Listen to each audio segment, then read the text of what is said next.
Ce module montre comment aborder l'adaptation des lentilles Kerasoft tissées aux cornées qui ont subi une chirurgie.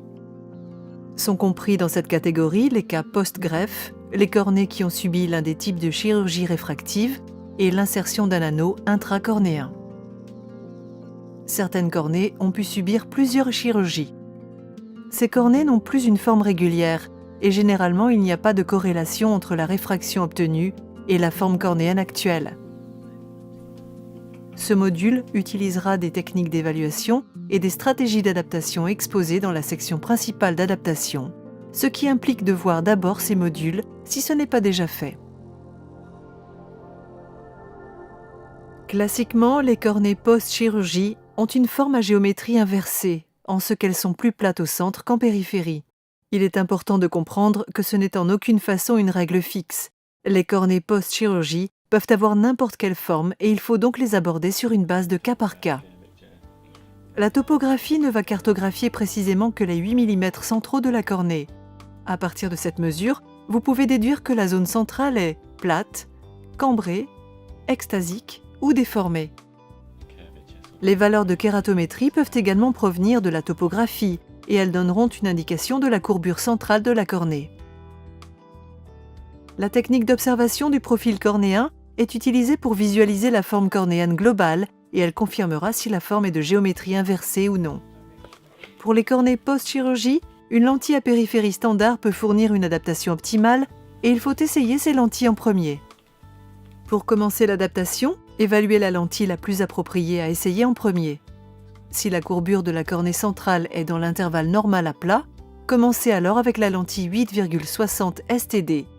Ceci s'applique également pour les cornées déformées et pour les ectasies post-chirurgie. Si la cornée centrale est beaucoup plus cambrée qu'on ne s'y attendait, commencez alors avec une lentille 8,20 STD.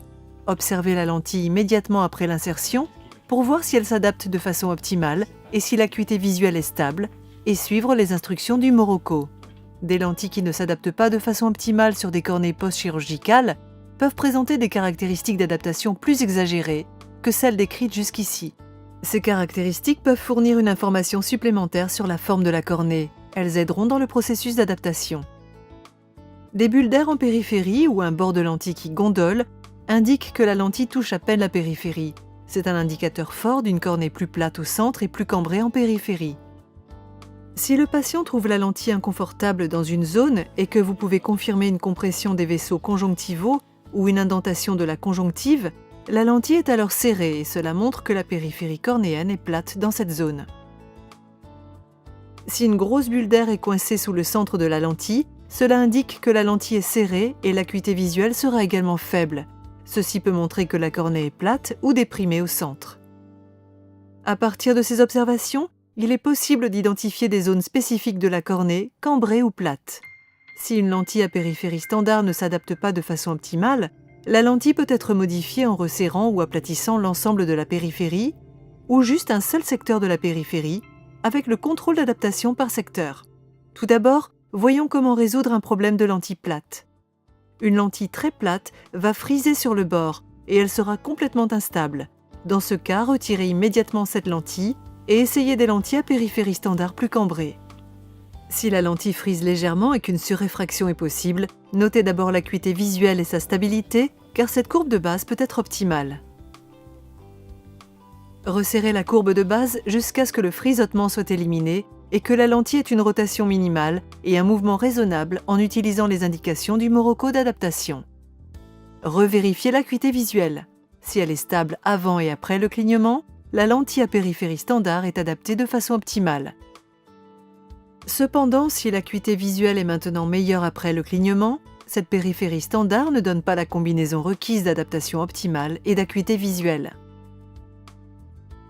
Si c'est le cas, la périphérie devra être modifiée en utilisant la méthode exposée dans le module périphérie qui se trouve dans la section principale d'adaptation. Maintenant, les lentilles serrées. Si la lentille a des bulles d'air centrales, l'acuité visuelle sera très mauvaise. Aplatir la courbe de base jusqu'à la disparition des bulles et suivre les indications du Morocco pour optimiser l'adaptation et l'acuité visuelle. Si l'acuité visuelle est stable, acceptez l'adaptation comme optimale. Toutefois, si l'acuité visuelle de la lentille la mieux adaptée, fluctue et devient meilleure après le clignement, aplatir encore la lentille jusqu'à obtenir une acuité visuelle stable. L'aplatissement de la lentille pour optimiser l'acuité visuelle peut jouer sur l'adaptation globale. Ici, la lentille deviendra trop plate et présentera peut-être un frisottement périphérique. Pour ces cas, la série d'essais comporte une lentille à géométrie inversée, 8,60 STP2. Si la lentille s'adapte raisonnablement bien, mais nécessite une amélioration, commandez une lentille qui a une courbe de base différente, mais conserve la périphérie STP2 en vérifiant l'adaptation avec les instructions du Morocco. Si la cornée centrale est très cambrée, la lentille 8,60 STP2 peut ne pas être appropriée. Dans ces cas, vous pouvez commander des lentilles à géométrie inversée plus cambrées, par exemple une 8,20 STP2.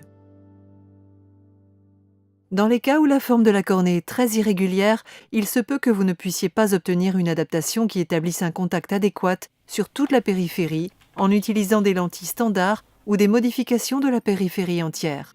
Pour de tels cas, pensez à utiliser le contrôle d'adaptation par secteur. Si la topographie ne donne pas d'indication sur la localisation des zones cambrées et plates de la périphérie de la cornée, il faut déduire cette localisation de la position des zones d'adaptation serrées, décrites précédemment dans ce module. Par exemple, si une lentille frise dans la position 4 heures, quelle que soit sa courbe de base, on peut en déduire que la cornée périphérique est plus cambrée dans cette zone que n'importe où ailleurs, puisque la lentille n'est très plate que dans cette région. La périphérie de la lentille peut être resserrée uniquement dans cette zone en utilisant le contrôle d'adaptation par secteur. Dans cet exemple, une lentille à SMC pourrait être réalisée de façon à ce que la périphérie ne soit resserrée que dans la zone entre 270 et 340 degrés, le reste de la périphérie demeurant standard. Si vous avez besoin d'assistance pour l'adaptation de cas post-chirurgicaux complexes, rassemblez le maximum d'informations possibles. Notez soigneusement toutes les chirurgies réalisées, prenez les mesures de topographie et notez le comportement des lentilles qui s'adaptent le mieux sur l'œil. Si un enregistrement vidéo est possible, il sera particulièrement utile. Contactez le service client de notre laboratoire avec les informations ci-dessus et nous serons heureux de vous aider.